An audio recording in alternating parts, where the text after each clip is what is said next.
answer and sharing that insight. Now we move on to our next news. Ukrainian President Volodymyr Zelenskyy says he spoke with Saudi Arabian Crown Prince Mohammed bin Salman. This comes as Germany confirms EU and NATO officials, along with Zelenskyy, will join a European call on Ukraine. Berlin says it is organizing a virtual meeting of European leaders on Wednesday ahead of that call with US President Donald Trump. After speaking with Indian Prime Minister Narendra Modi, President Zelenskyy says they agreed to meet in person in September. He says they discussed sanctions on Russian oil. The leaders also reviewed progress in the India-Ukraine bilateral partnership and discussed ways to further enhance cooperation in areas of mutual interest. These talks come as diplomatic efforts intensify ahead of the Trump-Putin meeting.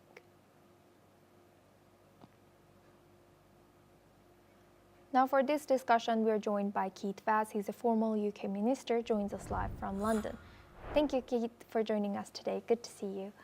Now, with Ukrainian President Zelenskyy engaging with other leaders, including Saudi Crown Prince Mohammed bin Salman and Indian Prime Minister Narendra Modi, so how does this EU view these diplomatic efforts in the context of Ukraine's broader strategy?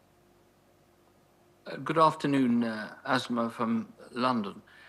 I think this is what we would have expected from President Zelenskyy prior to the meeting in Alaska. It is very important from his point of view, and frankly from the world's point of view, that he should be at those talks in Alaska. After all, they are going to be talking about Ukraine, and therefore having the Ukrainian president there is pretty important. I think what he's doing is calling in favors.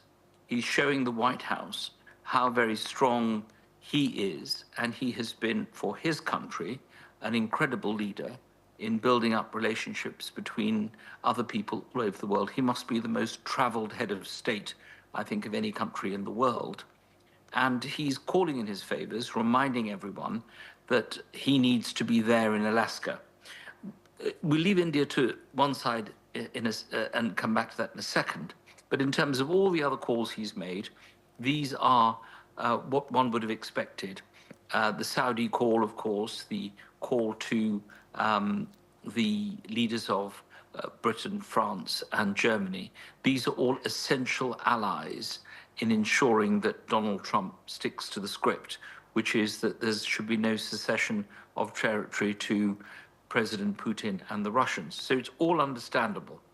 As far as India is concerned, India now seems to become center stage.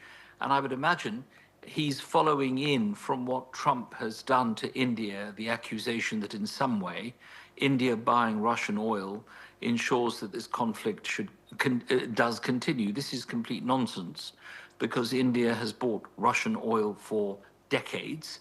It's had a strong relationship with Russia, and nobody has suggested what the alternative should be to India buying oil of this kind. This is a sovereign decision of India's. So I think the fact that he's now bringing Narendra Modi into this is somehow to try and encourage Narendra Modi to stop buying this oil, which he will not do. Why should he? He's got a contract with the Russians. Their deal has been made. Nobody would suggest for 1 minute that Britain should renege on any agreements it's made with anybody if there is some kind of dispute in the world. So it's unfair to put India under this kind of spotlight. But Narendra Modi is a very strong and powerful leader. I'm sure he can deal with it. Good to know that he's meeting with Mr. Modi in September. India is not central to peace in Ukraine and Russia. It's not a party to the proceedings. I suppose in the same way as some of the other countries are, the European countries. So it's nice that they talked, but I'm sure that Mr. Modi would have made it very clear they've got a contract, they have to stick to their contract. And of course, India wants peace. India is one of the most peaceful nations that has ever been created. It's got 5,000 years of civilization. It doesn't want a war anywhere. So I think he's pushing it an open door if he's asking India to lobby for peace. And of course, India was one of the first countries that welcomed the decision by President Trump to meet with President Putin in Alaska. And since you've already mentioned that, why is India being pulled into this? What about Saudi Arabia? Why is Saudi Arabia being pulled into this? Because Saudi Arabia has a lot of clout, because it's got oil. And maybe President Zelensky is asking Mohammed bin Salman to give India the oil that the Russians are currently giving him. Who knows? It's no business, to be honest, of the president of Ukraine where oil is bought from. But who knows why Saudi Arabia has been brought in? The fact that both Saudi and India are being telephoned in this way is perhaps indicative of the fact that this is causing the Americans a lot of problem. Look, from the Americans' point of view, why criticize India for carrying out what it's done for decades and at the same time decide to meet President Putin in Alaska? It just doesn't make sense. As Jay Shankar, the foreign minister, has said very clearly, foreign secretary has said very clearly, the European countries themselves are in bilateral contracts with the Russians. So why is everyone being picked on in this way?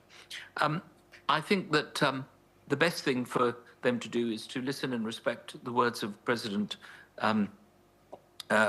Zelensky to this extent. He wants to be at that table. He wants to be able to ring up the White House and said, I've rung up all these people, they all support me, I need to be there. I agree with him. You simply cannot have peace talks on Ukraine without the Ukrainians being present. Yes. You can't start giving up their land without them agreeing. Yes, indeed. Always nice hearing from you, Keith Vaz. Thank you for always joining us and sharing your insight.